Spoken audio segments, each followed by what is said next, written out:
Saps que hi ha llogaters que et lloguen el teu habitatge com a habitatge habitual i després el reconverteixen en un pis turístic il·legal? El que fan és firmar amb el propietari un contracte de lloguer habitual i després el pengen a plataformes online de pisos turístics, com Booking, Airbnb o altres. Un últim cas que hem llegit, un pis a la Barceloneta que surt sobre 850 euros, 900 euros habitatge habitual, si el converteixen a turístic, l'estan llogant per 200 euros a la nit. D'això se'n diu una rendibilitat del 500%. I mentre el pobre propietari només se n'assabenta quan li arriba de l'Ajuntament una multa de 60.000 euros, ja que han detectat que el seu pis, sense tenir llicència turística, s'està utilitzant com a habitatge turístic. L'Ajuntament obre un procediment sancionador que pot durar fins a 3 anys. L'Ajuntament, com sempre, va a lo més fàcil, a culpar el propietari sense saber si el pis el té llogat, si no el té llogat, si està fent l'activitat directament, si no, el propietari és el culpable.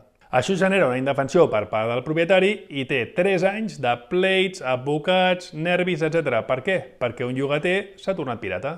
Per això és molt important que t'assessorin bons professionals, que et redactin els contractes perquè no es pugui utilitzar aquest habitatge com a turístic, que et facin un bon seguiment periòdic del pis mentre hi ha el llogater, que et filtrin molt bé el perfil de llogater que et posen a l'habitatge. Així que si vols un lloguer tranquil, contacta amb nosaltres.